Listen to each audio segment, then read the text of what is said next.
All right, guys. So we're back. Welcome back to another amazing episode of the Billionaire Podcast. We are here today with an award-winning CEO, the managing director and founder of one of Jamaica's biggest companies, because it's something you can't go your everyday life without. So I think you'll all be satisfied to hear that we have one of your requested guests on the show today. We have Miss Nayana Williams, the CEO, founder, and managing director of LifeSpan Water Company Limited. So, hello, Nayana. Hi. Pleasure to have you. And Monty is here filling in for Chavez today. So, give Ryan a round of applause in the comments, guys. Hey Alright. guys, what's up? All right, so today we'd like to begin with Miss Nayana Williams telling us and telling the viewers who she is, what makes Nayana, what got you into Lifespan Water, and you can just give us a brief overview of who you are. All right, so I am Nayana Williams, as introduced by our host. So I am the CEO and managing director of Lifespan. The company was founded by myself and my husband back in 2005. And, it came about as a result of, me just coming back to Jamaica, having a newborn baby and a disabled child, and, moving to Portland, which doesn't have a lot of industry. So, as far as career opportunities were, there was none. So I decided to create one for myself. Beautiful. Yeah. So, I looked at the resources that were available. And, we had a whole lot of rain in Portland. That's what we have in Portland. So, one day, actually, there was a small bottled water company, and I purchased a case of water. And, I'm a avid water drinker. So, and when I tasted it, it was earthy. And I was like, no, we can do better than this. Yeah. This is Jamaica. Jamaica has, the best water ever. Land So- of food and water. Yeah. So, I did a whole lot of research, and I put a business plan together, and then I pitched it to my husband, and he bought into it right away. And that was the beginning of Lifespan. Lifespan Water. Yeah. Because, it's interesting that that's a logical explanation for why you got into Yeah. a water company. Because looking at it now in retrospect, how does someone get idea to start a water company, especially the first water company ever, right? Like, where does that thought come from? I can really understand it with yours, because it's beautiful how you looked at your situation, you analyzed it perfectly, and you noticed that, hey, listen, there are not a lot of job opportunities here. I'm fresh back in the island, moving from overseas with your children and your husband, and you see that the odds are stacked against you in Portland because of lack of job opportunities. And it's beautiful to know that you actually, the thought came into your head to Yeah. not just lay down and take it. You stood up with a fight, you took the risk, you did the research, you started your own water company. And hey, look at us here today with Lifespan. So how was it at the start of the journey? Was it difficult to actually start the business? I mean, because there are so many other water companies out Right. there. We got that a lot. When we first said, we're going into the water business, the first thing person said to us, but that market is so saturated. How on earth? That's what I would You know, think at why first. why would you want to do that? And I Yeah. was like, well, that's the opportunity, because there's obviously a market for it. Mm-hmm. So I want to tap into that market, and of course, create a product that was exceptional in its category. And that's what we did. So what would you say was your differentiating factor starting a water Well, company? A part of my research revealed, how different waters, comes to the surface, or how it's collected, or where it originates from. And what I found was that a lot of there wasn't a whole lot locally at the time. You had the main players in the industry, which was about maybe two main players. Yeah. And one was a purified water and one was a spring water. And I looked at how they collected their water, how it was collected. And I realized, because my husband is from that area of the island, and they had a whole lot of springs there, and he was familiar and his family was familiar with this particular spring that we decided to tap into. Oh, so LifeSpan is spring water. It is spring exclusively. water exclusively. Okay. Yeah. So there is a minimum of 77 inches of rain per year in the Blue Mountains. And so what happens is that that rainfall, that water seeps into the mountain and travels in underground aquifers for maybe a decade and a half before it gets to the exit point. So what we have done is, once the water comes out, we capture that water as it comes out of that exit point. Okay. Yeah, and we bottle that water. So we don't allow it to flow into the stream and then take from the stream. We take it just as it exits. Oh. And Yeah. that's the process And so- that you says happen yeah. every decade. Yeah. I mean, it's a continuous cycle. But, it takes approximately 15 years from the rainfall to the exit point. Yeah, that's 15 beautiful. years? Yeah. I'm supposed to be the best. So, you tasting know, water yeah, in this world. Yeah. that So you're getting causes because along the way, when that water is flowing, it picks up different minerals along the way. nutrients, all sorts Yeah. of things. Yeah. And what you find is that that particular water is naturally alkaline. So it's like it's the best. It's on the right Yeah. level on the pH scale. Yeah. Okay. So was LifeSpan your first business venture, or are you experiencing business prior? Well, it was my first formal business venture. business venture. Okay. I mean, I've done other stuff before, but it was nothing like LifeSpan. So I know you mentioned that everyone was telling you that there's already so much competition while you're entering, but how was the experience kind of starting this new business and being kind of new in business? It was very difficult, I can tell you. I mean, I'm coming from music and movie industry, even though I worked in finance and marketing. Music and movies. I think you have to tell us about that. Yeah, man, you have to tell us a Yeah, little you about have the to tell us music about that. industry. But let's continue. Well, I lived in Hollywood for a while, for several years. After college, I came back to Jamaica, got pregnant, got married, had my child, but she was disabled, and I decided to go back to California, where I went to school. And when I went back there, I also went back to school and also got a job. So I worked in marketing.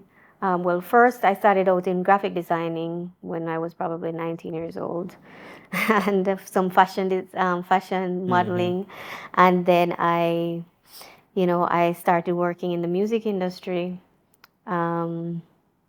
Went up to finance, marketing, went up to finance, also into movies, worked on sets, did casting calls and those type of things. So You seem like a person that just Dabbling a bit just of dabbling in everything. everything. yeah. So So I it's- got a lot of experience. Yeah. Even in accounting. Yeah, Yes, I was even a jack of all a trades, bookkeeper at truly. one point. Yeah. Yeah. Okay. And I'm also a writer. Yeah, we So, know that you're a yeah. writer because you wrote the Lifespan Movement book, right? Right. Yeah, and Okay. that's a beautiful book. Thank you. And that would make a lot of sense because the fact that you were in marketing, I was Yeah. about to ask, well, a bit later in the pod, I was going to ask, like, what are some of the marketing tactics that you implemented to get your name visible, get your name in everyone's mouth, on everyone's screens, and let them know what Lifespan Water is about in comparison to the Well, competition. I think what I found when I started, our business, Lifespan Company Limited, was that consumers were not educated on bottled water and water in general. So I decided that that's how we were going to reach our consumers, by educating them. Yeah. And of course, we didn't have a whole lot of marketing dollars because when you start in a business, you're always strapped for capital. Yeah. Yes. So that was a struggle. We managed through, even though it was a struggle. And so we started marketing by spreading the word. We did tours. We did our flyers. We did events. And then social media became, I think we were probably the first bottled water company in Jamaica to have a website, and I created it myself. Really? Yeah. No, you created I created no, it man, you do too myself. much things, man. Yeah, no, man, man. you're too talented. You're too Man. talented, man. What you saying? So initially would you say it felt challenging initially to start up this business? I looked at it as, I saw this vision of what I wanted to do, and also I saw how it could uplift my community. So it wasn't just about uplifting me and my family; it was about uplifting my community. Hence, you being a philanthropist. Yeah. So it kind of drove me. It's like, even when I came up against the challenges, and there were challenges, and every day there were challenges. Yeah, that's what But that's I what we looked really at want it. to know about the challenges. Yeah, I looked at it as, okay, all right, so I am here. There's this roadblock in front of me. What do I do? I had to try and find a solution because, I'm not just gonna just turn back. You come this far. I've reached this point, so I'm going to try and climb over that block, Yeah. if it's a block wall or whatever it is, or if I can knock it down, I will knock it down. So that's the approach I took. Okay. Yeah, that's a wonderful Yeah. approach because Yeah. challenges are a part of everything you do. Whether it's Yeah. IT business, whether it's just typical entrepreneurial life in stuff. general. Life in general has Life in challenges, general. right? Yeah. I know there's a saying that makes a lot of sense Yeah. for when you're facing hard times. If you're going through hell, why stop in hell? Right. Right? You're here, you know what here feels like, and you have the vision in your head of what the success feels like. And the Right. success is so much sweeter. Right? And there, no matter how stacked the odds are against you, there is always a solution. You just have to put in that work, you have to open your mind, expand it, really take the time out to think about all the possible solutions, because Right. if you have managed to done all of this, get past various challenges, there has to be a reward at the end for you. You just have to find your right path to the carrot cake. Yeah, and I don't think it's a continuous journey. Yeah. It's a process. Yeah, And I think, the more you grow, the bigger the challenges get. the challenges never stop. Yeah, it never stops, because I think what is happening is that as you grow and you come across these challenges, it's actually teaching you something else. So it's a lesson that you have to learn to move to the next stage. Yeah. So that is how I look at it. Because life is continuously changing and Right. advancing, so you can't just be in one way. You have to be able to adapt, because Exactly. you may never know, a crisis, some form of crisis would come now, and it's like something that affects lifespan, and you're like, Right. damn, this was unforeseen, how could this be affecting lifespan? You're not going to be like, well, I'm making enough money off a lifespan, and I can't do it now, challenge, take over the business. No, I know you're not going to do that. No, You, a woman of so many talents, you're going to figure that out and be Listen, like, I consider Lifespan my third child. yeah, I gave birth to it. So, skin in the game, Yeah. you know? So, you don't discard your child, right? Mm-hmm. All right. I think you were expounding earlier that part of your strategy for pushing your brand was to kind of educate the audience. Right. I was wondering if you could expand some more of some of the strategies that you use to build the business and kind of get it in front of everyone. Right. Especially in a space with so much competition. Right. I think, when you look at it, there is there's a media. That's what you use to get through to your consumers. There is also the in-trade promotions that you have to do, because the point of purchase, that the point of sale area that where your product is, that is where your customers come in and they make the purchase. So you have to focus on that area. So that was one of the major areas that we focused on, shelf space, merchandising. So, at the point of where the consumer is going to purchase the goods, it has to be visible to you, right? Yeah, eye tracking. So, yeah, so that was one of the areas. Also, the way we packaged our product. What is the story that we're trying to tell the consumer? Yeah, So- from the shape of the water the- bottle design to the right. design of the label. Yeah. Yeah, So if because you look, I don't have a bottle here with me, but if you look at our bottle, you guys have a unique right? Yeah, can we put So- a picture of the bottle here? picture Yeah. here. Yeah. Yeah, so it's a reflection. If you look at the bottle, you see like a little mountain at the top. And if you look at that ergonomic area where you hold the bottle, you see a little flow. That is the water flowing from the mountain. And if you look at the base, You see the waves, so which is a stream that it's flowing into. See, now I'm So- wondering if we should put the picture I on the did not. bottle. I did not know So that it's was like- so. It was so. Yeah. I think we should let Purposeful. them go. If they want, if you guys want to see how the bottle looks, please get up out of your house, pause the video right now, go buy a bottle of LifeSpan water, and come back, skip back 10 seconds, and go through the design of the bottle with her, because I'm imagining it now, and from what I know from a LifeSpan bottle, it just opened my eyes to the whole design. a Because while ago. Yeah. lifespan does kind of a premium. Yeah, Right. yeah, it's different. It's not feel just to the it's bottle. not just a water bottle you hold in So your hand. right, it's so it's telling a story to the consumer, Mm-hmm. and so we make it appealing to the consumer, because at the end of the day, when you're doing a product offering to to the consumer, Mm-hmm. you have to know what the consumer need is. Mm-hmm. What attracts them, what is it that they want, what are you trying to fulfill. Yeah. What So- what problem are you solving? Exactly. So, we put a lot of thought into that part of it, and we launched a product that has been a winner. Mm-hmm. Yep. Award-winning CEO. So how do you you know that when you start a business, if you really want a successful business, you kind of have to go all in. How do you all in can be not just financially, but financially is a big part of it. But how do you get yourself in that mind frame that, and a lot of sacrifices that you're gonna have to make this business successful? How do you get yourself in that mind frame to say, Well, I think if you have the focus, the commitment, the discipline, it's natural. It's like, sacrifices become so like your second skin. It's like Yeah, it's it's a what you part do. of It's it. not it's a part of it. So, for me, like the first 7 years, I didn't buy a new piece of clothing. Everything that I came to Jamaica wait, you with, that said the is what first 7 years? first 7 years. I did not take a salary. I reinvested everything back into the business. Total commitment to the Yeah. path. So it wasn't like, the things that I would have normally done, drove a Holder vehicle that was breaking down every second because we had to sell our vehicle that could give us some funding. I was just about to Yeah. ask one question So- and a follow-up. Where did your initial funding come from? Well, it came from our savings and what we could sell based on whatever assets we had at the time. And we also borrowed from friends and family.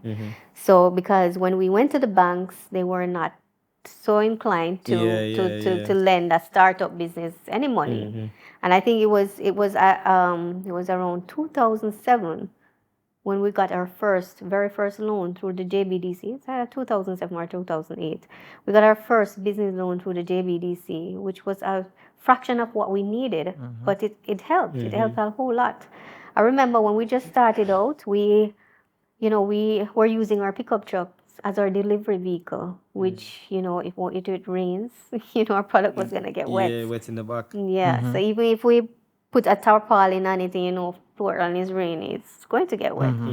But that is what we did. And then, we wanted a bigger truck because as we went along, the first day we only sold about 10 cases, which was very discouraging. That's pretty solid for our first that's solid. day. That's Still solid. 10 cases. How do you Yeah. bounce back from that?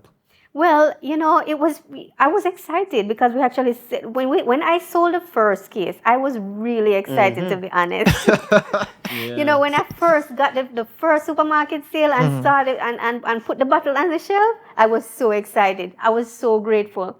Trust me, it was a really great It's feeling. like a baby being born. Yeah, Yeah, it's a yeah, it real was a great experience. feeling. You mentioned that you got some help from friends and family, right? You Yeah. also mentioned that you didn't get any money from the business for the first 7 years. Yeah. My question is, how do you get people to buy into your vision, especially when it hasn't come to fruition as yet?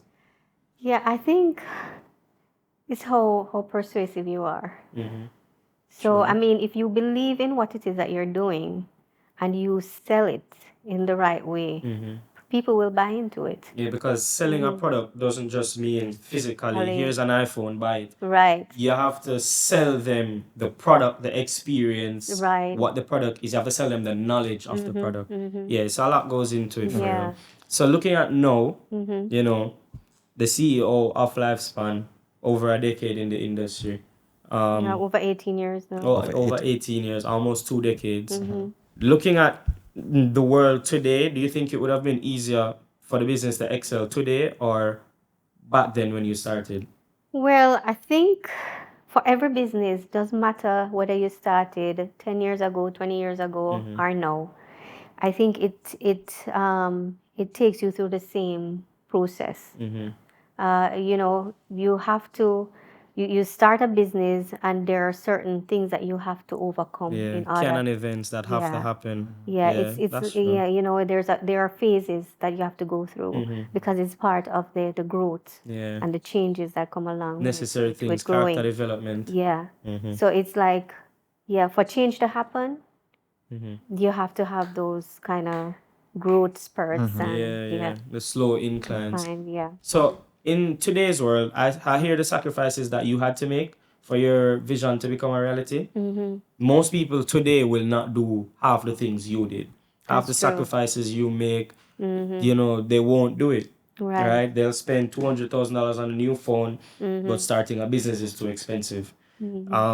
Fulfilling their dreams are too expensive, right? So let's say, because some things most people can't do without, let's be honest, right? It would be taking too big of a step back for them. Right. So in hindsight, what I would want you to do for them, instead of telling them to take the sacrifices which they don't want to do, what funding tactics, because like they can have fundraisers, or what funding organizations, etc., would you recommend? What is your source of funding that you recommend someone use today to start a business?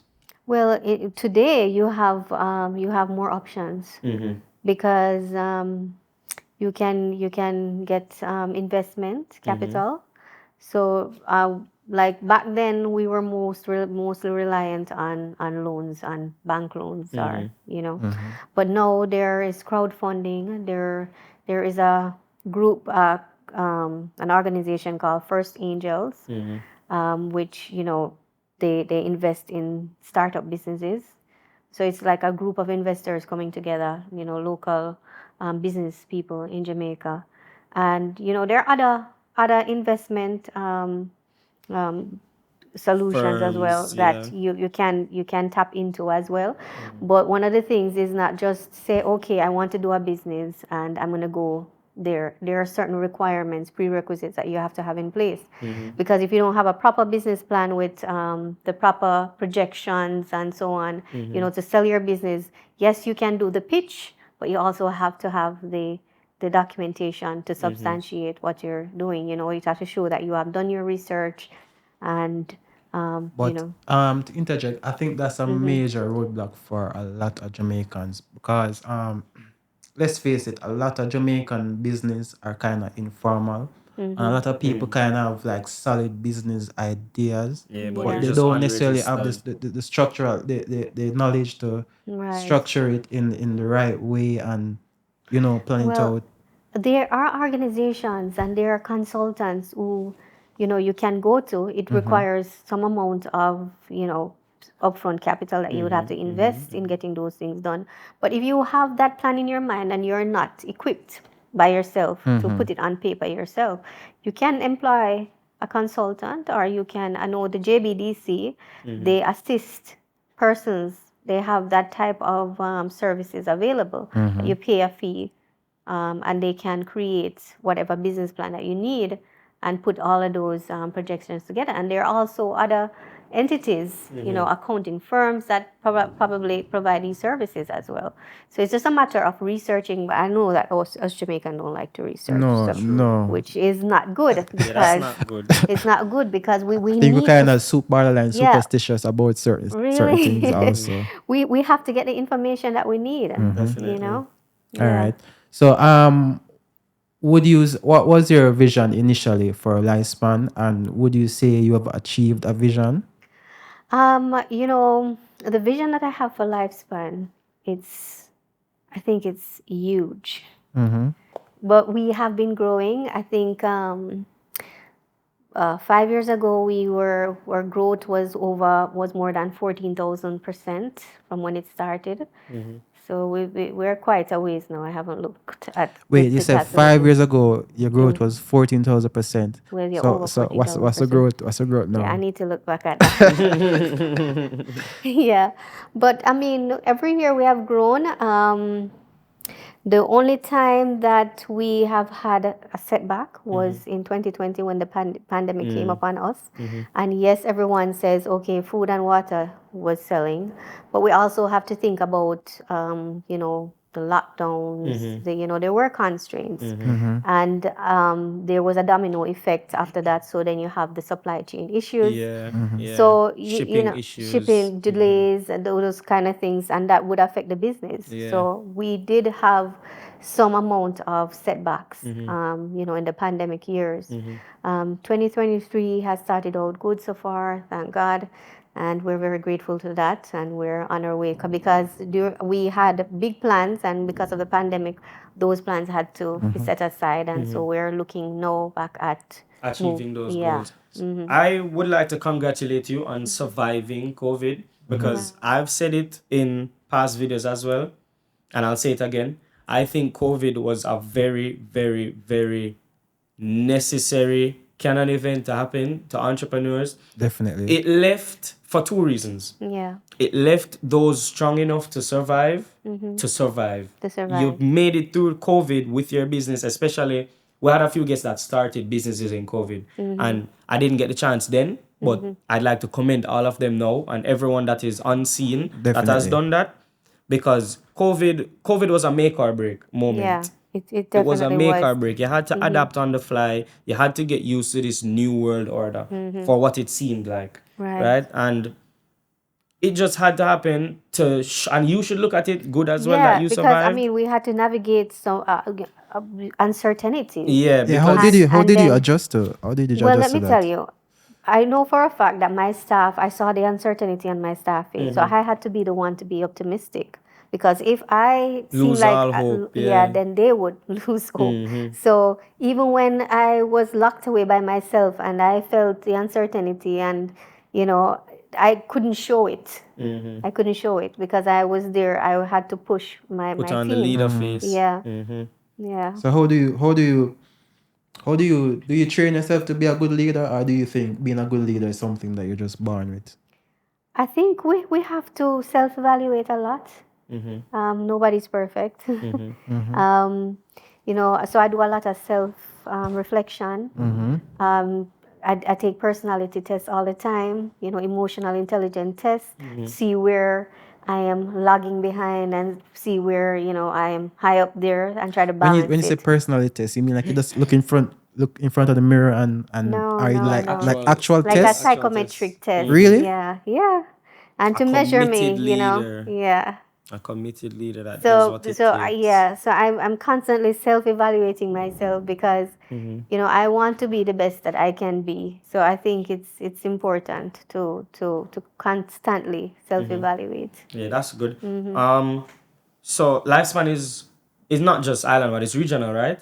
Yeah, LifeSpan because is we regional. do export to a number of Caribbean markets. Before the pandemic, we also exported to the UK. But during that time, one of our distributors, our UK distributor, went out of business. So See? Yeah. So we have actually gained some new export business, and we're looking to expand more. Yeah, because I was about to ask if you plan to take it worldwide as far as it goes. Yeah, that's what we're planning to do. I mean, we have won the Moon Selection Grand Gold Quality Award for 4 consecutive years. 2020, 21, 22, 23. So, and that says a lot because, to score, in order to get a grand goal, you have to score the product, the quality of the product, the taste, everything has to score between 90 and 100%. And to do that 4 years consecutively is amazing. So it shows that, the product is consistent. Okay. So do you either as you and your husband, or you as a separate entity, or the whole company LifeSpan, do you guys plan to either branch off or start any new ventures? Well, we have the LifeSpan Water Store here in Kingston. Where is it located for the It's viewers? located at 69 Constant Spring Road? Mm-hmm. Yeah, 69 Constant Spring Road. All right, so 69 Constant Yeah. Spring Road. And here we have the magic happening right now, guys. Yeah, so Product review. so if you look here, Tell us about the bottle. right, so this represents a mountain. Mm-hmm. This represents the water flowing from the mountain, and this represents a stream. This bottom part here. Yeah, so if you look here, the waves, it represents a stream. And it has a nice ergonomic feel in the hand as Yeah. well. Right. I don't know if you want to share, but is this actually produced in Jamaica, the bottle? Yes, we blow it. Oh, in Jamaica, so Yeah. everything is 100% Jamaican. It's Jamaican. I mean, we get the raw material, the preforms. We import the preforms. This particular preforms come from Dominican Republic, So and not then we too blow far. it into a bottle, and we put the water in it. Yeah. Yeah. And this water, guys, it has a pH level of 7.9, and it's naturally alkaline Yeah, water. it varies between 7.9 to 8.4. So right now you guys have a promotion going on, I see. Is it? Yeah. It's a promotion. Scratch below to win. Gonna have to So- try see if I can win. So actually, this is the Dash and Win competition. So it's called the LifeSpan Metaverse Dash and Win competition. So you just have to you have 3 bottles with 3 codes. You scratch, you scan the barcode, and it takes you straight to that entry, the website where you enter your information, and you get a chance to win. There are weekly cash prizes, monthly cash prizes, and then you have the grand draw of $1 million in January. So Well, see, yeah. more benefits to drinking lifespan, guys. Come Yeah. on. And then, I mean, if you enter over 10 times or more, you get a chance to win an NFT. Yeah, which you can trade on the Yeah, for blockchain. those of you who don't know, NFTs are related to cryptocurrency. Yeah. Might be the next big thing, people. All right, so I know that you have lifespan water. I also know that you're an author, so I'm assuming that's one of them. But outside of lifespan, what are some of your hobbies and some of the other things that you like? All right. Hobbies, I love to cook, You love to cook? and I love to swim. And I also love art. So I will paint sometimes. So I'm always busy. And my brain never shuts down. So Can I I ask, have do to you, find do you some consider yourself a hobbies. creative? I consider myself a creative. I can see that. So I have a scientific mind as well as a creative mind. Scientific So minds I are think- beautiful minds, you know. Analytical minds. So what got you into writing? Well, I think that is actually my first passion. That's something I've been doing from ever since. So you plan to writing. write more books? Yeah, I've actually just finished my second book. I just need to get it edited. Yeah, so Can we have a little insight on that book, or is it a all surprise? right. Prize? I will tell you the name of it. The title is From Purpose to Prosperity. Yeah, so that's the Purpose Alright. to prosperity? to prosperity. So look yeah. out for Miss Williams' second book, guys. You know, I think I might be onto something. You love writing. Yeah. You were involved in Hollywood. Mm-hmm. Do we Yes. see do we see mean- a fusion happening? Well, we never know. You never know what the future True, brings, right? true. You never know. I'm always open. I think something is there, you know. Yeah, man. Something in the I production think something is industry. there. So do you actually plan to explore any other business venture? Well, right now, I've started. I have a farm. It's 40 acres. Wait, you have a farm? Right. I don't mean to stray, but I need to ask you, how do you seem to do so much stuff, how do you time manage? All right. I think what I have is great people around me. I have excellent team players.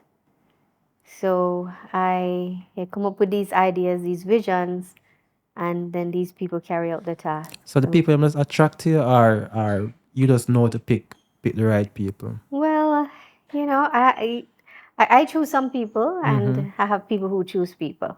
Put it that way. So do you train the people who Yes, select? yes. I Okay. think training is such an important part, especially, you know, you have this vision of what you want. So you have to train your team, you know, to give you what you need Okay. or get what you need done. All right, so you're saying you have a 40-acre farm? So yes, So what I'm planning to do now is, well, not planning, I started already. So I'm planting coconuts. So you're growing in the coconut water. Not coconut water, oil. Oh, coconut Oil. oil. Yeah. So I'm to coconut water. No, Since you I- already have the coconut. Yeah, I'm not gonna go into the coconut water part of it. You to be can't honest. bother. Can't bother. But I see where, the oil part can also go into other product offerings. So yeah, and I won't say much more about that part. But Secrets. See that, guys? Lifespan never stops evolving. Lifespan never So stops coconut changing. is the only thing you're growing on the farm. well, not necessarily, but the It's primary crop that we're planting is It's coconut. for the Yeah, purpose of the oil. yeah. Yeah, I saw a TikTok video the other day, and I never know this, but so we coconut like when you get old, like a mushroom kind of thing, kind of grow inside the coconut. Inside of it, yes, it's sweet too. Did you know that was edible? Yeah, I have it. I've had I it see the before. brother eat it. tastes good. I was so shocked. I Yeah. was so shocked. Things him got sick and dead. May I tell you Yeah. honest Like it truth? look like an actual mushroom. Yeah, it's like a mushroom. It's like That's a mushroom. weird. And it mushroom tastes thing. good. You've tried it before? I've tried it. Okay. Cause reason why I asked is that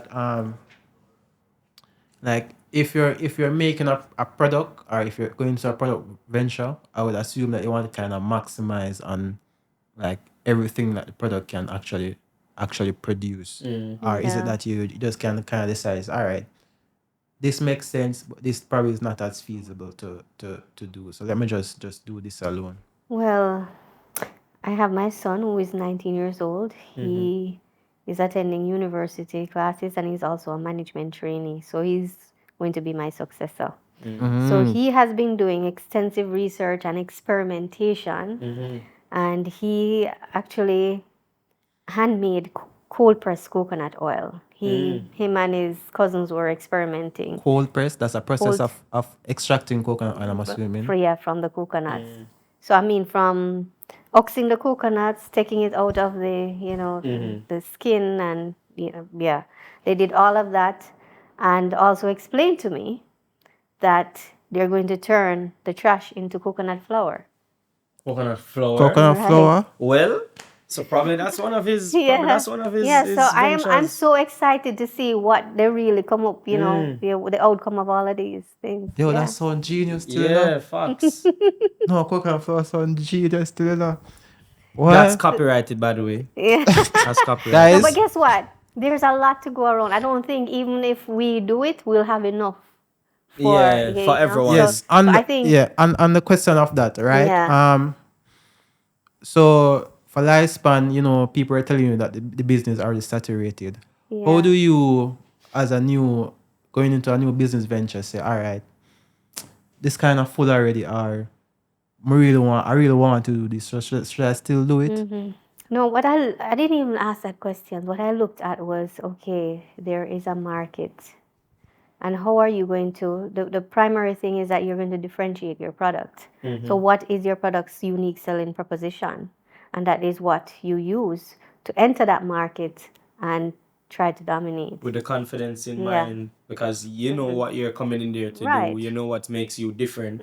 Yeah, that adds a sense of confidence. Yeah. So, do you think on the topic of not knowing if all the coconut flour that you guys would produce would be enough, do you think you could manage at the current state? Do you think you could manage if, let's say, you were the only water supplier for Jamaica? Do you think you could manage it? We could. We have the land space. We have the water. The only thing that we would have to do is expand or, production lines. To facilitate. So as global warming, I went to Panama recently, right? And I think you know about the Panama Canal, right? Right. There's actually some issue with the water supply for the Panama Canal because of global warming. It's leaving less water in the lake, so they're trying to find a solution for that. Are you affected in global warming in any way? Well, because of our source or how the water comes out, you find that there are other players in the market that, for example, takes water from a well. And what happens is that when there's a drought, the well dries up because it's dependent on the frequent rainfall. So, but for us, because as I explained earlier, when the water seeps into the mountain, it takes several years to come out. 15 Yeah, years, that's a long so- time. And it's a continuous process. Yeah, So yeah, exactly. even if let's say So we haven't had an issue yeah, with because even that. if we do have like a drought, you guys would still have water coming Coming because down. that process is a 15-year process. So let's say boom, a 2-year drought, that still leaves like 13 years Exactly, of running exactly. water for you guys. Yeah, and I don't think, I mean, we are in Jamaica. Even though we have had droughts in Jamaica, we still have our rainfall. Yeah, it wasn't bad or So you're extensive. saying drought in Jamaica is not real? No, I mean, in the sense where it's real for some places. Put it this True. way, because even when there's not rain on the coast or in inland, there's rain in the mountains. Yeah. Okay. Yeah. So I don't, I've never seen a drought affecting the Yeah, mountain. especially Blue Mountain. Yeah, never seen that. all right. All right. So you mentioned that one of your hobbies is cooking. You love cooking. Love to cook. I love to cook healthy foods. You love food. All right. How do you find you also mentioned that you have great team players, but how do you find family balance? You mentioned that you have a son that's 19. Yeah. And also, do you try to push your son into what you're already doing, or do you allow him to I didn't have to push him. As a matter of fact, I pushed him to pursue what he loved to do. And he's the one who came back and said, "Oh, mommy, I want to pursue business." Yeah. Yeah. Yeah, that's good parenting, Yeah. because every kid, I don't think, no matter the circumstance, I don't think a parent should ever push a certain career path onto a child because I believe everyone has a purpose. And the fact that you at least allowed him the room to explore if he was sure that this is his purpose. Right. Hey guys, not to cut you guys, I'm a little late. Sorry, I was going to bring LifeSpan water. That's all Everybody right. didn't realize everybody had LifeSpan water already. Yeah. Okay. So this is the first water that has ever been promoted. Promoted, yeah, facts. Really? Yeah, we don't usually have never sponsors show. or anything like that. Yeah. Yeah. You know, we don't normally put the labels on it. On the water bottles, usually take them off. Yeah. Putting it on now, but you have to be in the middle to that. Welcome to the pod, Monty. This is the editor. Okay. This is the first time Monty's actually been on the pod. Yeah. Normally he's behind the scenes, right? No, it's good. It's good, man. It's good, man. Yeah. Come on, man. Yeah, just fling it up like that. Yeah, He's been a great host, Yeah, by he's the way. an amazing host. When I'm not here, he's the one that's hosting and stuff like that, you know. Yeah. 'Cause I actually felt a little sick earlier, Oh, because okay. of the weather. Yeah. And then Sorry we about just that. got a new office in Kingston, for one of our businesses, and it's just been sleepless nights. So like when you don't sleep, it kind of affects you like that, right? Yeah, I know that. The other day I was so nervous after probably I didn't sleep about 24 hours because I was just Yeah. yeah. I haven't slept. I don't think I've slept like for what, about 5 days now. Really? Proper sleep is like Proper some, sleep, yeah. it's like That some 1 hour happens, sleep yeah. type thing. Yeah. We can continue. We just come on. You're the host. You're still the host. I'm not the host. You're the host. Okay, so you were mentioning that you did not have to push your son into the business venture, but Yeah. Kyle, I know you said that you don't believe in kind of pushing your kids, but I think that if you have something successful going on, you kind of at least want to kind of nudge them. Yeah, into, I like- think, I was hopeful that he would look that way, but I realized that he loved robotics, for example. He was the more science You go to JC, person. Jamaica College? No. Okay, that's No. because they have a nice robotics program. Yeah, no. His team actually won the robotics championship. When was it again? Which I don't team remember. is It was that? in 2020. It was AISK. Escape. Okay. Yeah. Oh, that's right. They That- went to Dubai as well? it's basically like Jamaica College, man. Oh, It's yeah, right because there. they're It's like right there. neighbors, Yeah, right? it's Yeah. neighbors. So Yeah. is he more of like a technical type of person or more Yeah, of a creative type of yeah, person? no, like he's you? more technical. He's So he more codes and stuff technical. like that. Yeah. So he's into those things. I think based on that, he'll be able to manage like a lot of your operations when he get older. Yeah. Right. You know. He's very quick. I didn't even realize that he knew what to do. I mean, he's so versed on the business. Oh, so he already knows. So you already bringing so him in. he's now Yeah, a he's a management He's training. 19. He's 19, 19. a management Yeah, and training, he's attending university and training That's at the same decent. time. You see, that's the benefits of having parents Yeah. who actually have business or running something or Mm-hmm. you know that are entrepreneurs, because it kind of give you that. A place to go. Yeah. You know the direction you're headed in. Yeah. No matter what. Yeah, because the thing about like a lot of kids who don't have example, the Billionaire Podcast to get insights from, it's very difficult for them to actually find what they're good at or find out, okay, how can they improve on something or stay motivated. You know? So that's what I find with a lot of youths these days. They don't really have anything to work towards. They don't know what to work towards. Even if they know, it's just so difficult because they don't have the guidance. You know, so yeah, And man, I think that is important because, like, for me, you know, when he was younger, he was like, I can't wait to leave this place, and I'm like, I'm encouraging him. All right, leave this place. Leave school? Yeah, because he was planning to go overseas to university. Yeah. And then he just changed his mind at the last minute. Yeah, to help him manage the business. Yeah, that's good. That's changed really his good. mind. He was going to study what? Computer science? No, he was going to pursue business. Okay. First, I thought he was going to pursue engineering, but he changed to business. And so, you know, then he decided that, Mommy, I'm going to stay in Jamaica. Yeah. So he decided that he needed the business tactics more to learn from. In terms of experience. He's more about wanting to earn a whole lot of money and be a billionaire by 22 or something like that. So yeah, he's a pajama billionaire. Yeah, I like that. That's good. That's good. And the thing is, you see, most of the time we think that we have to work forever to get to where we want to get to. But in today's society, you realize that you have 4-year-olds who are multi-millionaire billionaires, right? Yeah, there's a lot more opportunities now than, you know. I think that's why generational wealth is so important. To like give your child a basis to start off on, so it doesn't have to start from zero. Yeah. But I realize I kind of come and mess up the flow and everything. So you were saying something about Panama, because we went to Panama together. Right? And you even saw it on the news the other day where there's this drought, right? So you were saying something about Panama. And you were saying something about? Oh, no, my point was finished. Oh, your point was finished. What was that? It was Monty about his the Panama Canal and the global warming. And the global warming. So you can continue on that. No, I was asking her if the global warming affected. Oh yeah, we did. I mean, we can feel the effects because, you know, like the other day I was in my bedroom and there was like the biggest earthquake I've ever felt in Jamaica. I mean, I am used to earthquake or aftershocks in California. The earthquake never. But I saw the door vibrating, but I didn't feel it. I felt it so bad. I mean, I was upstairs. I was like, oh my gosh, I didn't even know what to do. I've never felt it. I don't know. Like for years, I always hear people saying. I think it was over 5, measured over 5.0. We are in Portland, right?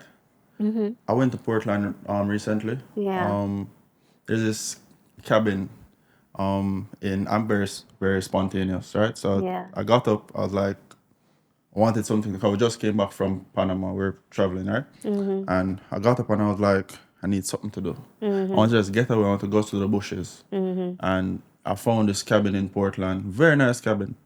And I went there and it was no TV, no nothing. And it's like a board house with glass around it and stuff like that. And then you see the trees and the nature. Because you know the trees. I don't know what you're talking. You see, like somebody told me when I was younger that because I'm working on the computer every day, I need to get up and I need to exercise I need to see greeneries because greeneries keep you motivated, right? Right. I'm going to touch on a point, but I'm just explaining this first.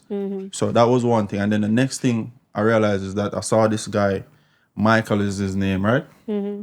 Michael is in his 50s or so. And Michael looked like him at 20-something. Okay. Right? So he was telling me that it was the water. It's the water that because there's natural spring water. Right. It's a lot of natural spring water, a lot of natural like rainfalls and forestry. And all even of the that. air that you breathe up there. Even the air that you breathe is so different, right? It's a whole lot different. So I don't know if you had asked her like. Yeah, you can continue. No, I think like for me, like in Portland, you know, just driving to work because, you know, you have the ocean to your north and then you have the mountains to your south. And then when I'm driving in to the compound, it's like it's breathtaking. So it's like. So the plant is in Portland. It's in Portland. Yeah. So that's where our main head office is as well. My dream is to buy a land in Portland and build a house. That is my Funny dream. enough, I was there and I was like, somebody told me that they had lands selling. So the trip converted from a little getaway to a land scouting Okay. trip. So I was just trying to find land, but it's very nice up there. What I wanted to ask you though is like, you living in, like what inspired you to because you were living overseas at one point. Right. But what really inspired, I don't know if you guys asked it before, but what really inspired you to actually Start go to LifeSpan. Portland and decide to start LifeSpan? Well, as I was telling the guys, yeah, I did respond to that. I mean,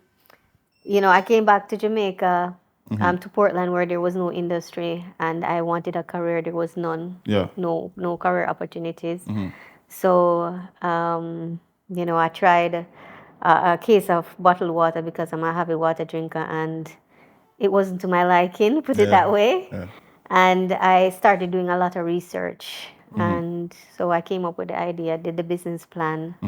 I wanted to empower myself, financially, myself, my family, and my community. And so. So how does somebody like just get up and like start a water? Like I can have like a stream at my yard, back of my yard, and just make a bottle it and sell water. Oh, there's a lot more into, that you have to put into it, because you have to test the quality of the water. You have to know what it is that you want to give to the consumer. Okay. Yeah. Okay. Okay. Well, So there's, the quality control process that we have, it's like really stringent. We're the only member, we are the only member of the International Bottled Water Association in Jamaica. Yeah. One of 3 companies in the Caribbean. So do you We're You say you're the old member in Jamaica? Yeah. So other company not Who not claims? around. Yeah, that's not true. Big mission and if I know capping. And we are the only bottled water manufacturing facility which is NSF certified, NSF internationally certified. So You guys should be drinking LifeSpan water all the time. you know that like I buy like how much? I buy like 10 cases of this every month. Yeah. Yeah. You guys should sponsor people, I'm already buying the water anyways. I buy this water and I buy another water, but I'm not going to say the name. Because we're doing the pod with No, but I mean, what not off the air, of course, off the record. Give me your feedback. This one. I love it. versus This is why I drink it. So okay. the reason why I had to buy the other water, the reason why I had to buy the other water was because They were every out. time I went to buy this, Yeah. out. It moves very fast off the shelf, by the way. It moves very fast. Yeah. So I wanted to know, like, do you guys like white label and stuff like that? Meaning, like, say for instance, We did that some years ago, but we don't have the capacity to do it. or is supplies just going? Yeah. You have to just. That's how things is nice. Yeah, but that sound like more demand Yeah, and the supply. demand So is very high. Yeah, so so you you get, guys are Demand is investing into Yeah, bigger because right infrastructure. now, I just ordered a new blow molder, What's which that? is twice. Blow molder is the one that blows a bottle, that makes a bottle. also, you made the bottles from scratch. Yeah, we make a bottle. No, we you blow get our like own bottles. You get like, You get like this- a It's like I went to a little manufacturing plant on preform, site, a little yeah. preforms, a I put in small this little, machine. like a test tube. So if you type of want to thing. change the bottles, Yeah, we shape, you just change. we redesign it and have them build a mold for the machine, and then we I know you say don't do. goes into it, I know you say you don't do like white labeling and stuff like that. But we're asking it we're putting it on the spot. This is an intro within an intro. Y'all know the vibe. Pro Traders Fund, www.protradersfund.com. Get funded. We have a bunch of giveaways. We have a bunch of things happening. Go over to protradersfund.com. Get funded. Show him the shirt. We're not playing. All right?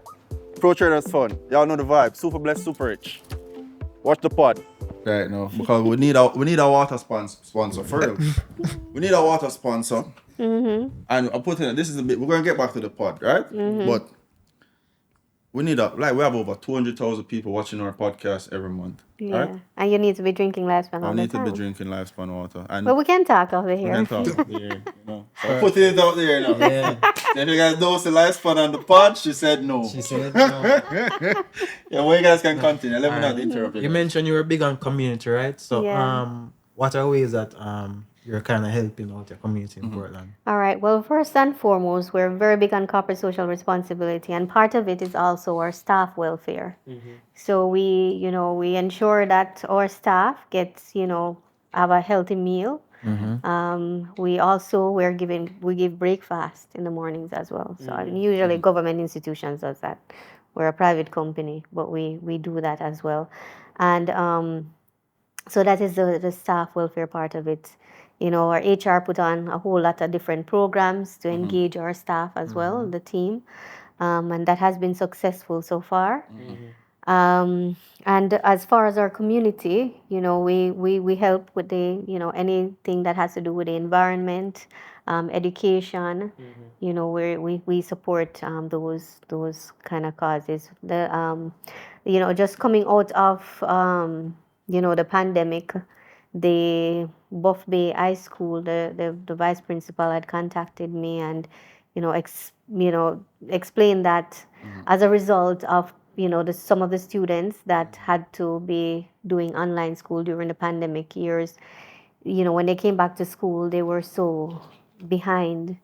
And she thought, if they put in some special programs using smart boards, Smart boards is what exactly? It's like the the whiteboards that is basically that big TV, and you can you have something playing and then you can just do stuff on it. Yeah, you can write on it and it can like actually give you information. Yeah. Like how you use a projector on the Right. whiteboard. There was a whole government program for it once, right? I think we got some at my school. Oh, you got before some I of left, it? yes. Yeah, well, I don't know about the government program, but we donated 6 of those, so 65-inch smart boards to the school so they could put in 6 classes, special classes for those students. Giving back to the community. Right. Yeah. So outside of that, do we do like fundraiser, donation, scholarship program? We have done a few of those as well. What I'm looking at now is to formalize our our foundation. Yeah. So we can is it do the LifeSpan Foundation or Yeah, Nayana so- Foundation? Lifespan. LifeSpan. Nice, man. Yeah, so we can do more What was the idea for the name? LifeSpan. for lifespan. All right. So I was explaining to my husband that water is life. What it meant, because I don't think people understand about water. It's not just something that you use to quench your thirst. Something that keeps your body Healthy. Without Yeah. it, you can't- extends the span of your life. Exactly. So it like lifespan suggests longer, more life. So It makes Yeah. you younger as well too. yeah, it does. But while we're on the benefits of water, can you just list a couple benefits for the viewers? All right. So the mineral composition in lifespan, it's moderate. So your body needs magnesium to be able to absorb the different nutrients and minerals that is required. So this is the nutrition factor. Right. So it is rich in magnesium, calcium, and potassium, and those are minerals that your body needs. So you get that from drinking a bottle of Lifespan. And then added to that, it's naturally alkaline. So you have the potential for hydrogen scale, which goes from 0 to 14, with 7 in the middle, which means that it is neutral. Anything below 7 is acidic. Anything above 7 is alkaline. Yeah. So what you want is for your body to be healthy and, to make sure that it's not toxic, it doesn't have a toxic buildup because of the pollutants that we put in our bodies. When we drink a bottle of Lifespan, what it does is neutralize that acidity in your body. Yeah. It's because, I don't know if you know that cancer cells cannot survive In an alkaline state. Yeah. Really? Yeah, you don't listen to Dr. Steve, that's why you don't know this stuff. I was looking for the name of him when you were mentioning about the place where the water makes the man younger. That's why you see me on my phone, because I was trying to remember what that's his name the was. guy, Dr. Sibi, right? Yeah, Yeah. man. Dr. Sibi is that guy, like I like natural stuff as well, but you see the funny thing about like this natural, like you want to live naturally, is that it's so difficult to find sometimes, man, And even when you go, because I feel like life is very hard on a lot of farmers and stuff like that too. Yeah. Where we're speaking about the environment earlier, where the environment is getting so damaged that plants aren't able to be grown or it used to be grown. Yeah, it's harder to Right. grow. It's kind of harder to grow, and then there's a lot of chemicals being put in stuff. And even when they say that there's no chemical being put in it, chemical is still being put in it, right? Yeah, because, So those are like it's so difficult to avoid, right? But I want to like I want to be that person. It's like I would just talk about Dr. Sebi. I want to be that natural person. Like, no juice, no nothing, just water, just fruits, just, but what are your thoughts on like living like that, especially in this? Are you health conscious? Yeah, I'm very health conscious. I fruits and vegetables, the majority of them are alkaline. So you want to focus on eating those vegetables that are naturally alkaline. Lime, lemon, even though they're acidic, they're good. Yeah, exactly. Yeah. So for me, I try to eat as healthy as possible, and I believe I eat more organic foods than I don't eat packaged No steak, foods. you're not gonna get no steak. I don't eat beef. No beef. I don't eat. You have a specific reason for the beef? Well, I have had. I mean, I used to love beef. I still love it. I mean, I think it has this really great flavor. You never eat pork. Yeah, man, I eat. Yeah. But guess what happened? Every time when I eat, every time when I eat meat, it just does not sit well with me. So I realize that I'm not supposed to eat it. So I see this movement that like some people are saying that human beings aren't really supposed to eat meat and stuff like that. Yeah. What are your thoughts on that? I think, there are natural foods that have enough proteins in it, but you get a lot of nutrients from meat as well as plant-based foods. But I think it's in a less supply in the plants, and you have to be able to eat more of the plants in order to get adequate supplies. So I have nothing against meat, to be honest. I think if we eat it in moderation, it's very good for us.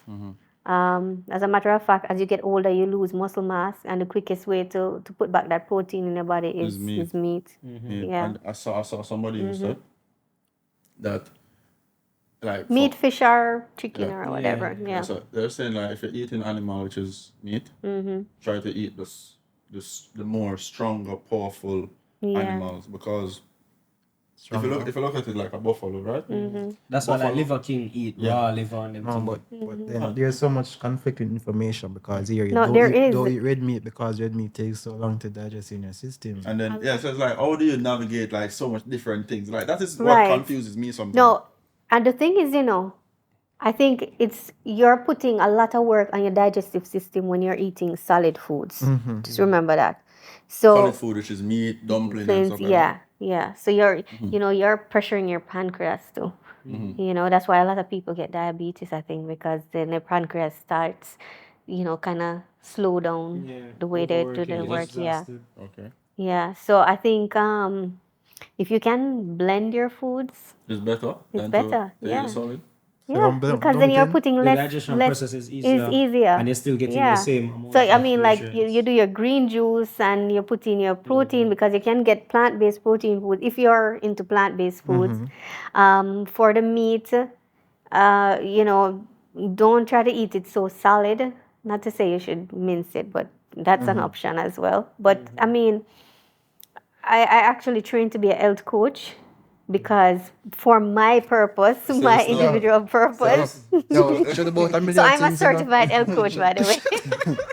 Don't laugh at me. No, but that is me. I want to learn everything, and I want to remain healthy. So that is why I drink a lot of LifeSpan as well. And I think all that comes from the scientific mind that you have, Yeah. Yeah, because as I said, from experience, your brain works a lot. You see, growing up, I love science. I still love science. Right. Growing up, I remember in 4th grade, when we were learning basic 4th grade stuff, I was like, this isn't enough for me. I remember my mom, I think, had to buy me 2 advanced physics books because in like 4th or 5th grade, I was looking at quantum physics. Yeah. Because that's just what a scientific mind does. Right. You want to expand your mind more. You want to get into so many different things. And I think and even most nutritionists say it. Yeah. When you think about a healthy diet, you have to take it back down to the scale of a healthy body. So you have to look at what your cells need, what your cells reject, what works best with what cells. Yeah. Right? So I wouldn't, personally, based off of what I know, I wouldn't say go on a plant-based diet because of, Chavez was saying, Yeah, I think you need the you need right to balance. mixture. You need to balance Because it. everything Yeah. has its purpose. Peas have legumes. Yeah. Meat is the A lot of most is the protein. powerhouse source of Of protein. exactly. You have bread and wheat and stuff like that for carbs. Yeah. Rice as well. And all of those things have to be in the perfect balance to work well with all the different cells in the body Yeah. for you to be healthy. Exactly. So in terms of like, you said blended food is better, right? Because your digestive system, it Yeah. kind of wear out. Yeah, over like time. like your porridge, your oatmeal, those things are really healthy and nutritious. But if you just like eat softer foods or blended food, wouldn't that just make your digestive system just not like exercise enough for you Exercise to enough? manage anything more than Well, that? I think your digestive system is still working. Yeah, it's So it still wouldn't working. weaken it, like, You if it- wouldn't. I don't think it would weaken it because I think it was my son was about 11 when he told me that your digestive system takes a longer time to digest ice cream, which I did not know. Ice cream. Yeah, ice How cream. come? I don't know. He was explaining it to me, but it stuck in my mind. Probably because of how processed it is. Yeah, Because you certain and depends how natural it is as well. Right. Because sugar has three forms. I think sugar has sucrose, fructose, and what we know as sugar, like right. the granulated or brown sugar. So it's probably because of how long it's processed. It takes a longer time to break down because you have to break it down in each of its different exactly. forms. And remember, processed foods, it actually puts more burden on your digestive system. Am I the only one who realizes it's a correlation between entrepreneurs and being kind of health conscious? We try to be at least. Yeah, I You think. try to live Try to longer. be, because the thing is, like, so the thing is, I don't believe in like just making all the money and then not being able to enjoy it at the end of the day. Yeah, because why are you, earning money? What is the reason for it? It's to live a better life. Yeah. Right. And not just better, but a healthier. And I think for me, like my top 3 personal values is God, health, happiness. God help. Yeah. God help. And happiness. I mean, I have a host of other ones, but that's my top 3. DHH. That's my top 3. DHH. Do you provide mentorship? I do actually.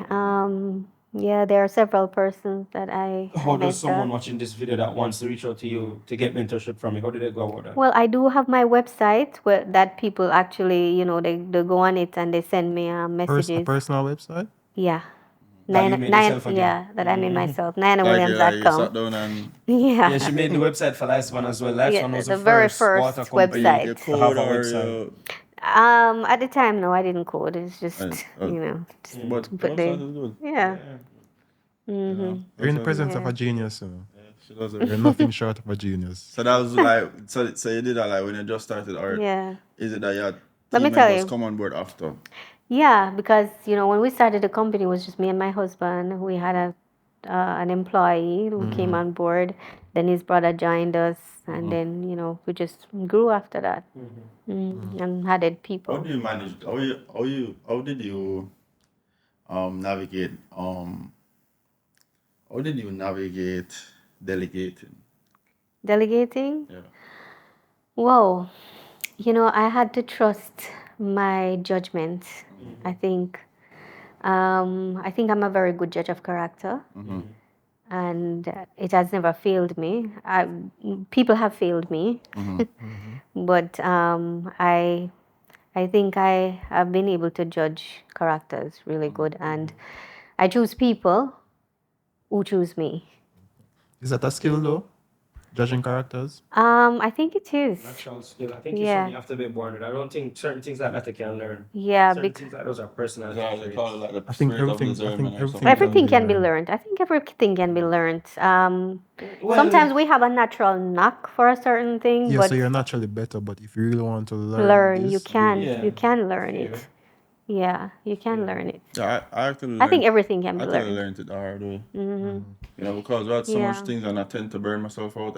Just like Yeah. I'm telling you, I was sitting right there. So that, I'm just surprised I don't even see my tablet there because I got Yeah. up and I went on the road and I think, for entrepreneurship, once we start out, like, I think for the first 10 years, I'm not going to say for the first 2 years. For the first 10 years, we burn out ourselves, we multitask, we do so many things by ourselves. Wear so many hats. Because it's your baby. Yeah, exactly. Like it's hard to trust other people. And so when you start bringing in those people that are, are qualified, experienced, and can think on their own, you have to also wean yourself away from micromanaging. So you have to learn to delegate. And then you have to find those characteristics in those team members that that you can entrust those tasks to those persons. What was your exact process of doing that though? Well, I think for me, the pandemic set the stage. So I started just before the pandemic. I started making some changes, and I started hiring persons who were qualified. It cost a lot more money, but I started that process, and just basically restructure the company. And it was not an easy process for me personally, because then I had to learn, as I said, to wean myself off micromanaging persons. And so there were times when I saw my team not doing it the way I wanted it to be done, and I still had to stand back and allow them to make the mistake. Oh my gosh, funny enough. Yeah. Funny enough. I was in the room a while ago. Yeah. I came and my head is kind of still hurting me right now, right? But we're about to run some ads, and we just launched our website, and the traffic is massive on the website, right? Right. And we'll have different departments that we're setting up now. We have a Slack group with multiple people in the groups. And then we have we're setting up different team leaders, right? And then I'm seeing like they're doing like, for example, the marketing team, they're doing like a completely different thing than what I would have wanted to do. But then I had to just be like, all right, shut up. Don't ever say nothing. Let them do it. Let them test it and let them see whatever, right? Yeah, let them see what the outcome is. And then the next thing is I'm a perfectionist. Right. So imagine being a perfectionist and having you have this and you're molding it and it's in your perfect shape, and then you have to just be willing to allow other people to add their value to it. Right? Yeah. I mean, to be honest, I still control creative in my company. Yeah. I'm the CEO, but it has to be. I am the person that it's you guys have a board, right? to. Yeah, we have a board. What's the process of creating that board? All right, so it was back in 2015, and then we decided to formalize our board, and so I actually hired a consultant to assist me with that. It was Bistatics. Yeah. Yeah, and I met a consultant yesterday. Yeah. Is it the same person, Sandra Glasgow? Oh, okay. All right. Well, anyway, she actually helped me to formalize the board, select the persons on my board. What about your standard operating procedures and stuff like that? Yeah. For the board, all the governance documents and so on. As for the standard operating procedures, the quality manuals, I mean, when I was starting the business, I created the manufacturing process manual myself. Yeah. And presented it to the Ministry of Health. Yeah, the woman, I didn't know. Yeah, so no, I get my team to participate in developing different policies, because, in their departments, they know what is required. So I may come up with a policy idea, and I just probably do the outline and tell them to complete it. How difficult would you say is managing a water company? How difficult is it? It's okay. I never thought of that question before. Whoa. I think with every business, there are challenges. So I don't think I would give it a difficult level, so to speak. I think it's again, it comes with a lot of challenges, and you just have to deal with them. Okay. Yeah. All right. What would you say was the biggest challenge? The biggest challenge? Well, I think human resources is one of the biggest challenges. Human resource in terms of getting staff. Getting staff, Getting the right stuff. The right staff. Because, like we are in Portland, we're located in Portland. You don't have a whole lot of qualified personnel available, talents that you can tap into. What would you say your workforce comprises of in terms of departments and stuff? All right, so we have several departments. I could probably pull up a organizational chart. You have the board. I like words like that organizational chart. Yeah. You have the CEO, you have the COO, you have the general manager, the executive assistant, the CFO, and the HR. So you have HR department, finance and accounting department, production and maintenance department. You have logistics. You have the creative. And we have public relations. We used to have our own in-house marketing, but right now the general manager manages sales and marketing. Okay. Yeah, so he has that under his portfolio. We don't have a staff. If we need anything done, we outsource that part of it. That's what I've been doing. Yeah. I was legit sitting. Somebody was sitting exactly where you're sitting right now, and we were here 2 nights ago. Yeah. And just strategizing, because as I said, it's a new business. Right. Or we're just strategizing how are we going to set up these different departments? And my thing is I don't like wasting resources. Right. So I was why focus on something that's not our areas of expertise, right? Right. Why not outsource the right people? Yeah, and just have because you somebody can manage do that too, as it relates to marketing. But we control our marketing, because we create the marketing plan internally, and then we may hire persons to execute it. Yeah. It's a similar thing because we have a lot of say in it in terms of feedback and stuff like that, and because we have to teach them the vision of the brand. Exactly, because only you know what the vision is. So you want to communicate that to them, and they have to carry it out just as how you want it to. Yeah. In terms of succession planning, how do you navigate that? All right. So I have I created a business continuity plan as well. And part of that business continuity plan includes, disaster preparedness and succession planning. So for each key office that we have, you have to have somebody that can succeed you in there. For me, as it relates to succession planning, my son is the person that I'm training to take my everything and place teach him everything about the business. Because that's the next thing about business, throughout history they always say not to have one person know everything about the business. You have to share, because right now my entire team can run the company. I don't have to be there. So is it that every department understands each other's department, or because I make it a point right now, we came up with an idea, so everyone can learn about everyone's roles that they play in the company. So we are doing some video snippets featuring different employees in the organization. That's cool. That's like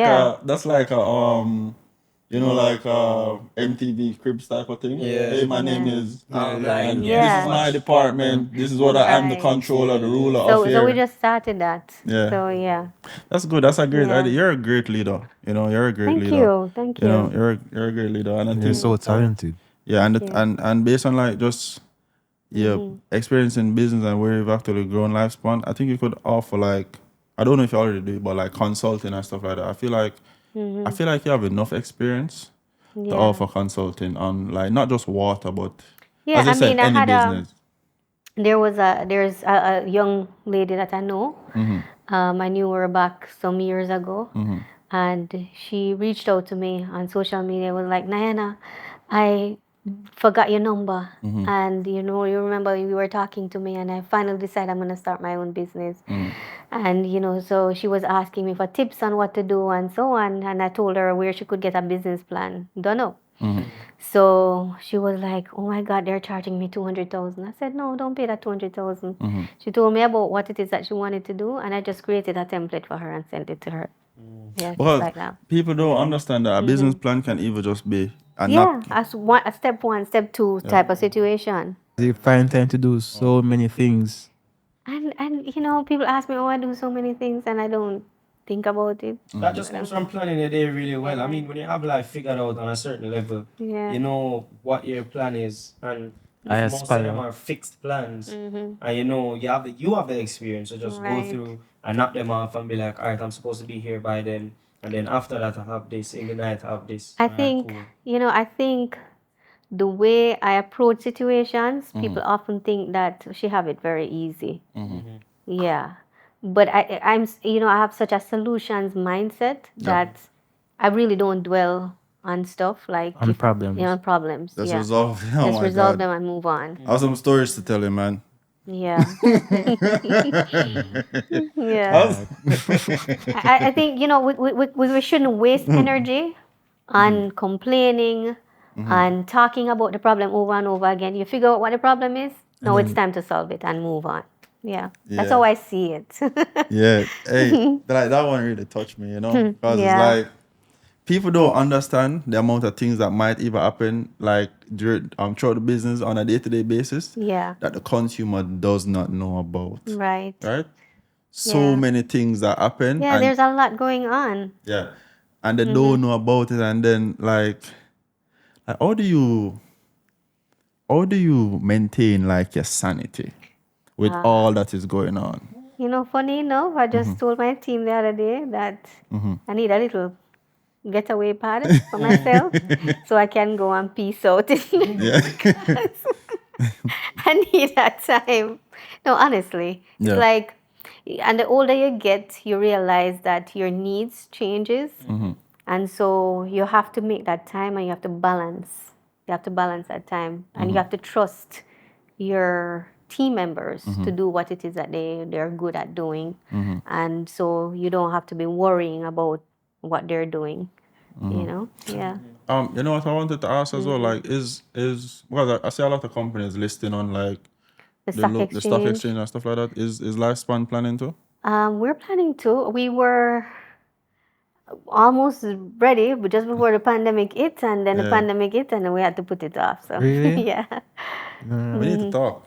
We need to talk. We'll talk. We need to talk. Me and David want to talk to you. Yeah, man, definitely. Yeah, David is my virgin. He invests heavily in the local and the international stock market, and he's the one that actually got me into starting he's the one that put the idea of me investing in the local stock exchange and investing in companies in Jamaica, right? Okay. And this man has a massive portfolio right now, and something like this, he's always buying into IPOs and stuff like that. I watched this man put like 20 mil in a local IPO and stuff like that. And like, well, it's not for this year, and maybe not next year, but it will happen. Let's link up first. I feel like it's next year still. I feel like his next year should just, Yeah, that's right. But that one is going to be massive. You know why that's going to be massive? Everybody drinks water every day. Yeah. Right? And the growth potential in this is so much, because what you could even do, like, although you have like lifespan, you can have like variations of lifespan. Well, and I will not speak so much on what we're doing, but I just ordered. That was a setup. We're putting out some other product offerings. Let's just put it at that. That was a setup. So you have other businesses as well? Yeah. Nothing major, but I'm working on other stuff. You're working on other stuff? Yeah. What's your retirement plan like, if you don't mind me asking? I don't believe in retirement. Yeah. So that? Yeah, weren't we just talking about not working till you're old? Yeah. No, the thing is, it's a retirement now. In terms of like, I say us as human beings, if you realize, a lot of doctors or lawyers, whenever they have to retire, or have a certain age that you have to retire by, most of them is like the brain stop working. Yeah. Right? Like when you stop doing stuff, your brain stop working. This is why I say older people tend to try to just be active in some type of way. Yeah, I think that's true. It's like when you retire, it's like you fall off. It's like you look 10 times older as soon as you retire and stop working. Yeah, I don't believe in retirement. Why would you retire? that stop living. Especially Because you have to constantly be growing. Life is a process of growth. Yeah. So it's if like you stop growing, then you're going to start declining. yeah. And then in terms of like on the topic of retirement, I think that people have and I asked the question specifically because I think that people have the idea of retirement as stop working, stop doing everything, right? And just relax all day. Relax all day. But that's going to basically turn into a vegetable. Exactly. Right? Versus your body have to keep moving. Your mind, your brain has to be working. Yeah. Versus a higher level of retirement, which is setting up stuff in place where you can choose what you do when you do it. And you can do other stuff. Freedom you have the ultimate freedom to do whatever you want to do. And for me, I wouldn't use the word retirement. It's for me is I create a different type of life at that certain age. When I get to that certain age, it's I will be working. Maybe I will paint more. Maybe I'll write more. I will travel the world more. Those type of things. But I'm doing something. But you travel the world, right? You've been traveling. I mean, I've done some traveling. I need to do more traveling. What are like top 5 places you plan you would like to go? I would like to go. So my next trip, I want to go to Italy, the south of Italy, not even Rome. And to go to Italy, I don't know. Yeah, I want to go to Egypt. Yeah. I want to go to Africa. I want to go to India. I want to go on one of those 1-month food tour. I just want to I love Indian food. You'd eat any food? You'd eat any food, any type of food? Not any type of food. But you say you're open? You're open? I'm open, yeah, but don't ask me to eat a different type of animal because I'm not going to. Like a little frog leg? No spring chicken? No. I remember I had an experience with that one time. Yeah. Oh, yeah, I did before. I didn't have it. I went to this dinner party. There was a lot of publicists, journalists. There was some artists and so on. And we went to, what was it called again? Some New Orleans kitchen, whatever. But it was out in LA. And when we went, one of the artists placed their order, and I just saw a big bowl of spring chicken, like legs, French fried, right in front of me, and I couldn't eat anything. You couldn't eat anything after that? I lose my appetite. Yeah, I actually tried, when I went to Mexico, I tried ostrich and I tried buffalo, but how I had to do it was normally that's not that bad. I mean, buffalo and ostrich is not bad. Yeah, it seems close to something that you eat already. Yeah, because as a matter of fact, chicken. Bro.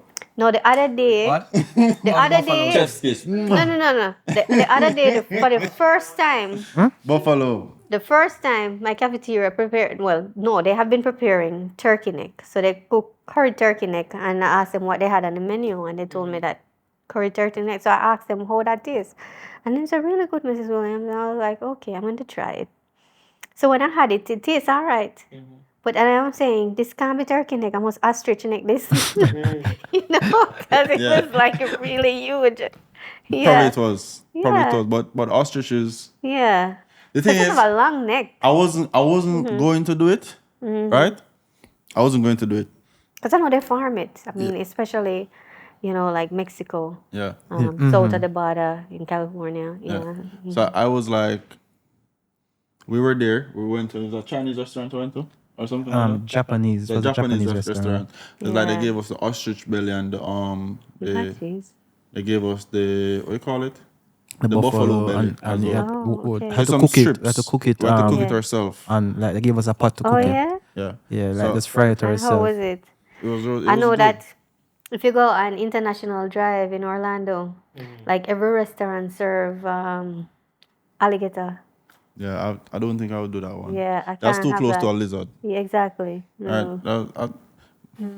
Yes, alligator meat tastes good still. I hear it tastes good. Oh, you like it? I hear it have like 15 different flavors. Really? David told me. Yeah, you're feeling virgin, David. You meet anything. Rat. Oh my God. Lizard.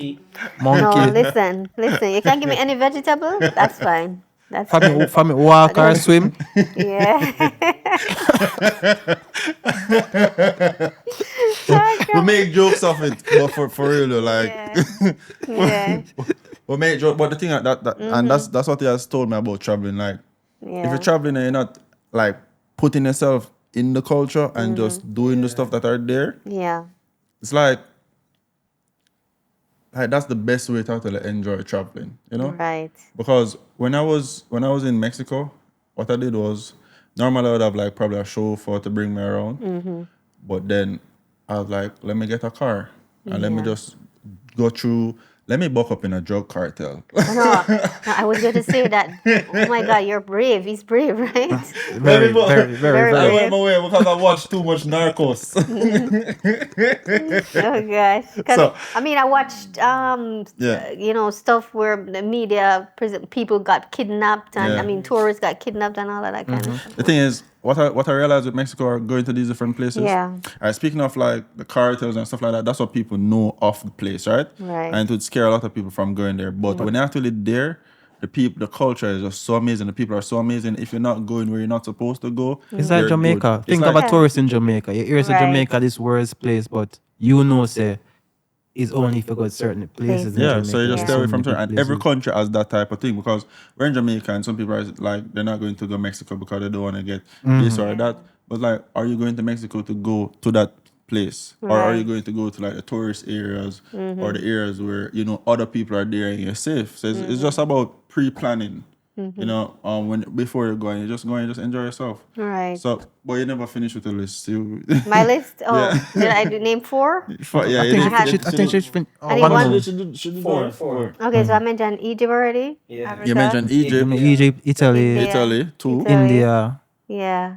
Like maybe Australia because it's like far. Yeah, The I would love to. kangaroo I would land, love to. You know. Australia far still. Yeah, it's Australia very far. dangerous. It's like I want to go, but the flight just too long and Yeah. I can't do a long flight thing. I would love Australia. No, I am a But I'm so fascinated by the kangaroos. I am by a the way. me too. I'm an adventurous traveling Yeah. type of person. I love traveling and going to adventure. That's why when we went to like Monkey Island, Yeah. that was like the best experience. When we're literally taking selfies Yeah. with monkeys. Oh my. Do Yeah, I you- went to Costa Rica back in it's 1 year now, actually in October last year, and I saw monkeys Yeah, like hanging mad- up in the trees. Yeah. Yeah. So that was 5, right? That was Yeah. 5. Yeah. So do you plan to like? I don't know if you're already shipping the LifeSpan water outside of the country, but if you're not, Yeah, so we Regional? we do export to several Caribbean islands. St. Martin, Haiti. Is it St. Kitts and Nevis? I think, Cayman Islands. So if like somebody's over there, like for example in America, in Panama, in Trinidad, Cuba, or anywhere in the world, and they wanted to get LifeSpan water for you to ship to them, what is the requirements like? Well, the requirement varies for different countries. Like, like for example, Bahamas, it's the duty is 100%. So while other CARICOM islands, you get the relief from the whole. 100%. Yeah, 100%. Is there ever a possibility of like a shortage, like based on like this is natural spring water? Right. Is there ever a possibility of a shortage of water for you? Yeah, she was Not of the explaining. water, not of the water. But if we were to have like a delay in getting supplies, then we can. And supplies the natural water. You Yeah. can't go just dig a next hole. No man. No man, I Listen, think we have 7 springs on our property. you mean like in the supply chain, Like in the getting supply, to only the supply consumer. chain. Just say, the disadvantage because you have to be dependent on the raw material, which, the preform Yeah, is made overseas. That's yeah. available. So that's like just exactly. getting it to the consumer. But, So- yeah. Like, But not the water itself. Yeah. And then there's also equipment that can go down. So those are the things that. the big question I want to Yeah. ask you. You're doing it in bottles now, right? Right. And you said earlier that you're environmentalist, basically, health conscious, all of that. Right. But do you ever plan to like migrate Alright. away from So- bottled water to so- like? I have looked at all the different packaging materials, and all of them are pollutants. Or it is like, for example, if you decide that you're going to go with paper, for example. We're talking about deforestation in order to To make the produce paper. enough Oh, okay. paper packaging to facilitate water. All forms of production have their negatives. You just Yeah. pick the best one. Right. So with this now, the fact of the matter is that the PET can be recycled and recycled and made into different types of products as well. So I think for us as consumers and citizens, what we have to look at is how we manage our garbage disposal and learning how to separate and recycle or And that comes trash. in consumer education. I love the Exactly. fact that you Exactly. mentioned that because especially like with the Kingston Harbor or there's a lot of places overseas where I see it on even Twitter, YouTube, the news, Instagram where they have to do a lot of ocean cleanup because of bottles. Right. And this is why I asked you like what can, because I know you're doing Yeah. your part, right? Right. But what can do you have like a program where people can actually sell you back the bottles after they use it? All right. So we have partnered with Jamaica Recycling Company. So what we have, like our Kingston office, for example, and our Portland office, and also our trucks at the road, we do encourage customers, if they have the empty bottles, they can give it back to us. Because what we do is we have that partnership that we have with Recycling Partners of Jamaica. They come and they collect the empty bottles. So, and they recycle it, they crush it, and they also they ship it back to somewhere that can use it to reuse it and produce something else. So they melt it down and make something else with it. Okay, so it's never a case where it's like, all right, you see like, for example, you know those glass bottles, Right. right? I when I was a kid living in the inner city, I used to sell bottles, Right. And I used to get like $1 or so per bottle sold. How much now? $20 for $20 for a bottle, right? $20 for one I start a bottle. bottle business. You know how much me have in my yard right now? Yeah, so it's like, what I wanted to ask you is like, so we know you partner with the specific Yeah. companies, right? But what I wanted to know is like, in terms of like those glass bottles versus these water bottles, Right. because I see some water in like Well, glass. the I see thing some is, in glass bottles can be reused. Because they can crush Yeah. glass. Right. Yeah. I mean, you can reuse the bottles, clean them and reuse them and repolish it and reuse. But the thing is, they're very expensive. And not just very expensive. Oh, you'd have to they're- increase the price of the water. Then. Right. And they're expensive to produce. So we may end up pricing it out of the consumer reach if we have to use glass bottles. Yeah, that is Okay. almost Yeah. expected. All right, so in wrapping up, what are 3 tips you would give to someone starting out in business? Right. Yeah. So I think first of all, you have to have a passion for what you are doing. You have to believe in it, and you want to do it. It's not. I don't think you should go into something thinking about only the money that you're gonna get out of it. You have to love what you do. That's number one. Number two, research. Market research. I don't think people do a lot, as much of that as they need to do. They don't do research. Research has to be like the number one thing. And then whatever it is that you're going to do, whether it's a service or whether it's a product that you're going to make, you have to find what that unique selling proposition is. Yeah. What's the value you're What's the going to value you're going to give to the consumer? All right. And then learn to communicate it. They learn to communicate. How do you? Because a lot of water companies were here before you started, right? Yeah. And you are one of the top water companies right now. Right. We're number 3 on the market, even though we're number 1 in quality. Yeah. So how did you like? Were you ever intimidated by that? How did you, go from? It's funny because I was having an interview yesterday and I got that question. And the guy said I was delusional. And I said, maybe. No, Maybe. delusion is a What was the good answer? thing. Yeah. What was the answer? Yeah. No, I said, listen, if you want to call it delusional, I am delusional. I think sometimes because as entrepreneur you have to be plugged out from. you just have to believe in what it is that you're doing, and with that belief, you become obsessive. That belief, you become so obsessive about what it is that you're doing, and you just obsess over it, and like you're being consistent at it, and you're just doing, and it's going to grow. It's going to blossom into something huge. I like the fact that she mentioned that because a lot of people might, for example, sofa. We're sitting on a sofa right now, and Right.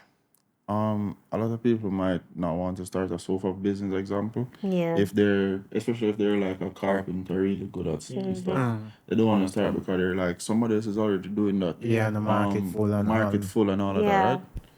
But you have to be delusional and be like, I can make my way still. Because I believe I saw what was on the market, and I just believe and knew in myself that I can give the market something better. You can make the best water ever. Exactly. Yeah. And then you did law as well, right? Yeah. You did law. So I was pursuing an MBA. I dropped out, and then I decided to pursue. I think every entrepreneur is a dropout still. No, definitely, and then definitely. I Facts. decided to just pursue law and kind of major in alternative dispute resolution. So I think it made me a really good negotiator, and so. Okay. We're gonna invite you to a couple deals. Really? So okay, so you spoke at one point in terms of it helping you to be a good negotiator, right? Right. What are some of the other benefits of, because although we understand that a lot of entrepreneurs drop out of school, yes, but you having a educational background in some area, you learn something from somewhere, right? Yeah, I think we should never stop learning. And for me, I never stop learning. Right now, I am training to become a water sommelier. So what's that? That's a new thing. Like you have a wine sommelier, the expert, an expert in wine. So I'm becoming I'm becoming an expert in water because the LifeSpan just became a member of the Fine Water Society. Yeah. So that has to do with really high quality water. We have very high quality. So, they tested Lifespan and they were You're like, gonna be okay, serving out a glass soon. Yeah, man, but so I will be the only water sommelier in the Caribbean, by the way. That's amazing. Amazing. Yeah. I know we're wrapping up. Your son must be so proud. Proud, man. I know we're wrapping up. I'm proud. I'm proud. It's not even my mother. I'm so proud. Oh, thank you. I know we're wrapping up, but I remember when we initially wanted to reach out to you for like the pod. Yeah. We're supposed to do this pod a couple months. Yeah. I think we've been going back and forth a lot. Yeah, but and I do understand because as an entrepreneur, as somebody that runs a massive organization like yourself, I know it might be difficult in terms of like fitting something in your schedule. Yeah. Right? Definitely.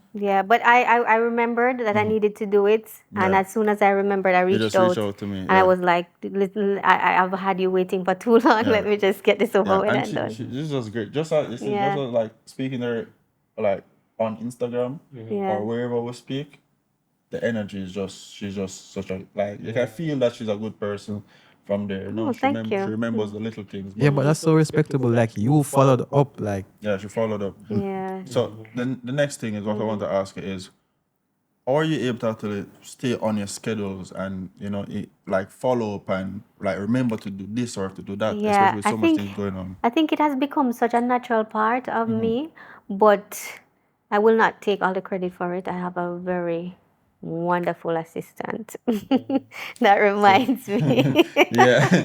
And no, funny because the reason why I asked, because like I'm asking you say all the questions I'm asking you are questions that I'm learning in real time right now. Right. And you are just confirmation of these questions that I'm asking. So as of every podcast we do, I'm always open and I'm like, no ego, no nothing. I'm coming to you for guidance. Right? In terms of, okay, what are the processes that you have in place and what processes I can have in place. So although we have different businesses, I'm in software. Right. You're in water. But at the end of the day, structure is structure. Exactly. Right? It is. And having a personal assistant, because I'm actually seeking to get a personal assistant now. I have one already, but the workload is so heavy that I have to get another one. I'm a personal assistant as a personal assistant. Right.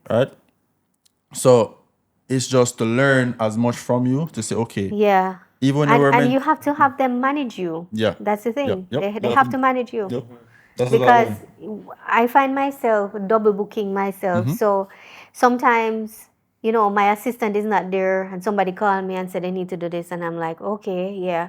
All right, yeah, I will do this. And then you find and out, then I say find something out on the that I was schedule. You have something else. exactly. and that leads to burnout if you don't manage it if you properly. don't.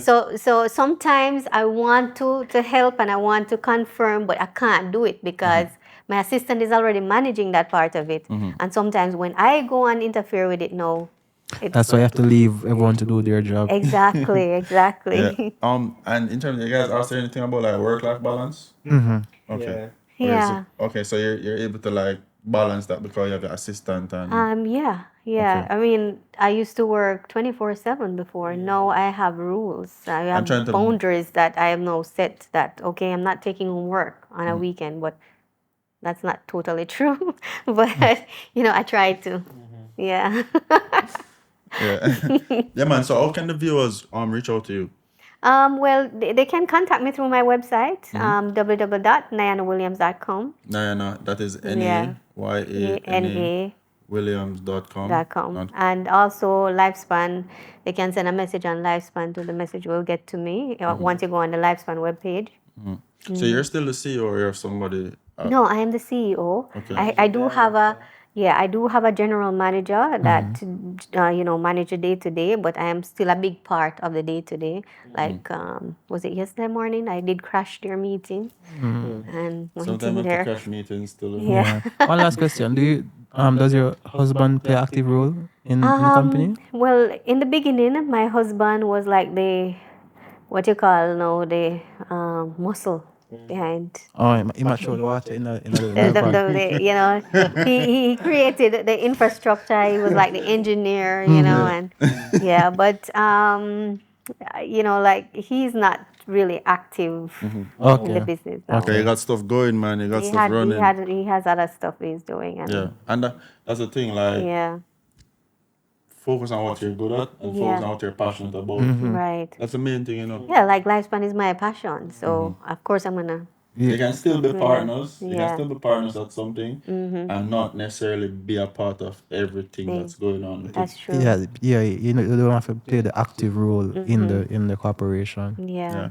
Well, so it's NayanaWilliams.com. That's the only way to reach out to you. Because there's an email right there, info at Nayana Williams, and I will get that email. And that is to reach out to you for like business, like mentorship or whatever, and I will try my best to accommodate. I mean, I do try. I may not be able to do everybody, but I do try. I mean, sometimes you may have a question or two, and I can assist you with answering those questions or guiding you. Or, I definitely have a lot of things to talk to you about after the pod. Yeah, but you have my phone number. I do have your number. So you can just WhatsApp me whenever. Yeah, I feel like talking to her, I feel like a kid in a store on Christmas Day. Really? I love your energy. No, at least I love you. I love your energy. You have very nice energy. You. So thanks for being a part of the podcast. It was amazing. Yeah, it was a pleasure to be here and talking to you. Brilliant. With a little discussion. It's not an interview. Yeah. Not an interview. Well. Yeah, man.